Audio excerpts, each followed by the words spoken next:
Oke, jadi Samsung baru aja keluarin HP barunya yang tipis banget, dinamain Galaxy S25 Edge dengan harga yang fantastis. Kira-kira posisi HP ini ada di mana sih kalau dibandingin sama S25 series lainnya? Terus, apa yang menarik dan bikin gue greget dari HP ini? Yuk kita bahas. Oke, dari sisi bentuk, HP ini merupakan HP tertipis yang Samsung punya di 5,8 mili ya. Kalau dibandingin sama S25 series lainnya, S25 Ultra itu ada di 8,2 mili, S25 Plus 7,3, dan S25 regular 7,2. 5,8 mili itu kurang lebih seukuran sama Samsung Z Fold 6 yang kalau dibuka, yaitu ada di 5,6 mili, beda 0,2 tuh. Yang kurang lebih kalau gue sebelah-sebelahan sama S25 Ultra cukup berasa bedanya sih. Sedangkan beratnya ada di 163 gram aja. Tapi ini bukan yang teringan ya, karena selisih 1 gram dari S25 regular di 162 gram. Sedangkan S25 Plus ada di 190 dan Ultranya 218. Buat desainnya sendiri mirip iPhone 16 yang ditarik dikit frame kameranya ke bawah supaya bisa muat flash juga di dalam, yang menurut gua udah termasuk cakep. Buat materialnya punya back kaca Gorilla Glass Victus 2 dengan frame titanium. Jadi ngikutin varian ultranya nih, dimana untuk S25 Plus sama regularnya dari aluminium. Buat layarnya sih kalau gue lihat cakep, terutama bezelnya yang tipis itu loh. Senada dengan bentuknya yang tipis juga, tapi bikin gue jadi penasaran. Seberapa kuat ya HP ini kalau dibengkokin gitu? Terutama buat beberapa orang yang taruh HP di kantong belakang. Terus kalau kedudukan gimana? Tapi bang, kan bisa pakai case. Iya sih, tapi kalau dipakein case nilai jual HP tipis ini jadi hilang nggak sih? Cuma kalau gue kepoin video Samsung, mereka juga keluarin case officialnya sih. Ada yang dari silicon, clear case, sama mirip kayak leather gitu, yang semuanya tipis-tipis. Nah, gue jadi penasaran nih, kira-kira brand case rugged kayak UAG gitu bakal keluarin case full protection yang tebel nggak ya buat HP ini? Terus satu lagi yang bikin gue kepo, gimana dengan daya tahan baterai HP tipis ini? Lebih tahan dari S25 regular nggak? Dengan layar yang lebih luas loh. Yuk kita kepoin spesifikasinya.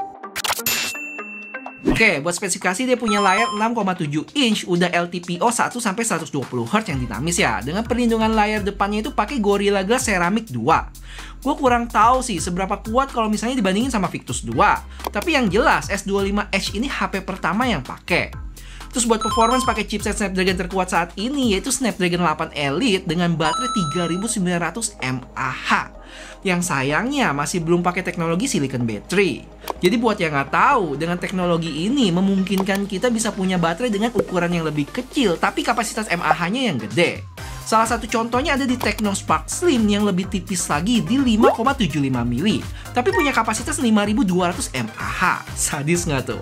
Cuma sayangnya HP itu masih HP konsep ya, belum dijual bebas. Habis itu S25 Edge ini support 25 watt charging dan ada wireless charging juga. Dan kalau buat kamera dia punya dua lensa belakang ya, 200 megapiksel lensa utama dan 12 megapiksel ultra wide yang ada autofocus tuh. Untuk selfie-nya 12 megapiksel berautofokus juga. Selebihnya udah HP 5G, IP68, stereo speaker, dan dukungan One UI 7. Habis itu ada full Galaxy AI yang gue nggak usah jelasin lagi lah ya, bisa apa aja. Dan update software 7 tahun. Sekarang pertanyaannya, di antara S25 series yang ada, si Edge ini posisinya ada di mana ya? Gue bisa bilang ada di antara Ultra sama S25 Plus sih. Gue coba langsung tampilin keempat speknya aja nih. Kalau lihat di sini, untuk ukuran layar si Edge-nya sama kayak S25 Plus, punya refresh rate sama beserta peak brightness dengan ketiga HP lainnya. Paling satu yang nggak ada di Edge adalah fitur anti-reflective coating yang ada di S25 Ultra. Yang menurut gue fitur ini keren banget, bisa bikin pantulan cahaya terutama di outdoor lebih teredam lagi. Habis itu dari sisi performance sama-sama pakai Snapdragon 8 Elite dengan 12GB RAM. Paling yang bakal jadi deal breaker dan teman-teman netizen mungkin udah sempet ketik di komen, baterainya. Punya kapasitas lebih kecil di antara ketiga HP lainnya yaitu 3900 mAh. Lebih kecil 100 mAh dari S25 regular loh. Padahal S25 regular itu punya layar yang lebih kecil lagi di 6,2 inch berbanding 6,7. Dan setelah gue kepoin websitenya mereka, ternyata emang untuk video playbacknya terpaut sampai 5 jam lebih sedikit kalau dibandingin sama S25 regular. Pastinya buat pemakaian real nanti bakal gue bikinin video sehari bersama ya, kayak si S25 regular. Plus gue juga penasaran dengan chipset sebuas itu dan bentuknya yang tipis, pembuangan panasnya bakal gimana ya? Penasaran sih, jadi subscribe buat yang belum ya, biar gak ketinggalan video selanjutnya. Terus buat charging sama kayak S25 regular yaitu 25 watt dan support wireless charging. Lanjut buat kamera, di mana S25 Edge ini ambil 200 megapiksel lensa utamanya si Ultra dan 12 megapiksel ultrawide dan selfie dari S25 Plus sama regular. Yang keduanya punya autofocus tuh. Cuman untuk lensa telefotonya ketinggalan nggak dimasukin guys. Selebihnya sama sih, IP68, terus udah stereo speaker yang secara kualitas kurang tahu juga sih. Karena bisa jadi ada perbedaan karena bentuknya yang tipis tadi. Habis itu port Type-C 3.2 Gen 1 dan fingerprint ultrasonic. Udah tahu spek HP ini, kira-kira ada yang bisa nebak berapa duit? Siapkan mental kalian. Jadi HP ini punya 3 warna ya. Ada silver, icy blue yang agak kebiruan, dan jet black warna hitam. Untuk harganya sendiri kalau gua cek di Samsung Indonesia masih coming soon. Tapi kalau gua kepoin di Samsung Singapura, punya harga yang sama dengan S25 Ultra. Boom. Cuman untungnya mereka ada promo upgrade storage ya. Jadi beli 256 dapat 512 GB. Jadi kalau dirupiahin sekitar 20,7 juta untuk storage 512. Yang sebenarnya buat gua masih kaget sih sama harganya dan mikir kenapa Samsung bikin HP ini ya.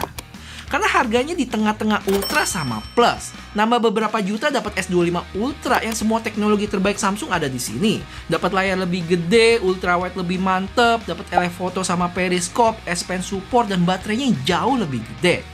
Atau hemat beberapa juta pun masih dapat S25 Plus yang dapat telephoto dan baterai lebih gede. Sekarang pertanyaannya, apakah beda 2 mili worth it buat itu semua? Buat gua yang mendang-mending sama kayak kalian semua nih, masih belum bisa terima sih. Tapi gua ada 2 teori sotoy nan cupu kenapa makhluk itu bisa hadir.